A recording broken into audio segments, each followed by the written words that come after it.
નમસ્કાર દર્શક મિત્રો, મા ન્યૂઝમાં આપનું હાર્દિક સ્વાગત છે। હું આપની સાથે કૃષ્ણા। આવો જોઈએ આજના સંક્ષિપ્ત સમાચારો। સુરત શેર બજાર અને ક્રિપ્ટો કરન્સી નામે છેતરપિંડી કરતા 3 ઝડપાયા। રાજ્યમાં હાઈ પ્રેશર સિસ્ટમ બગડવાની સાથે ઠંડા પવન ફૂંકાવાના શરૂ થાય તેવી સંભાવના। ચીનમાં ભૂકંપના કારણે જાનમાલની ભારે તબાહી। ભરૂચના જિંદગી અને મોત વચ્ચે ખાલી ગણતરીની સેકન્ડ અને મહિલા પોલીસે દેવદૂત બનીને મહિલાનો બચાવ્યો જીવ। 31 પહેલા શામળાજી બોર્ડર નજીક 4.70 કરોડના વિદેશી દારૂ પર રોલર ફરી વળ્યું। કોરોનાના નવા JN.1 વેરિયન્ટ ભારતમાં શરૂ કર્યું મોતનું તાંડવ। 5ના મોત, 335 નવા કેસ।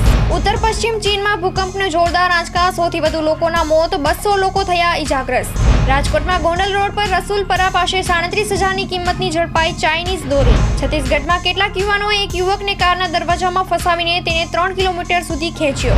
92 સાંસદોના સસ્પેન્સ વિરુદ્ધ ઇન્ડિયા ગઠબંધન બનાવશે જોરદાર રણનીતિ। બનાસકાંઠાના ડીસામાંથી શંકાસ્પદ ઘી બનાવતી ફેક્ટરીઓ ઝડપાઈ છે।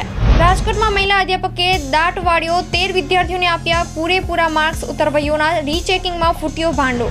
ગુજરાતમાં આમ આદમી પાર્ટી બાદ હવે કોંગ્રેસને ઝટકો। ખંભાતના MLA ચિરાગ પટેલ રાજીનામું આપવાના મૂડમાં। તમિલનાડુમાં હજુ પણ ભારે વરસાદની આગાહી। સ્કૂલ કોલેજ બંધ, સેના અને NDRF જવાન તૈનાત। સંસદના ઇતિહાસમાં પહેલી વખત એક સાથે 78 સાંસદ સસ્પેન્ડ કરાયા।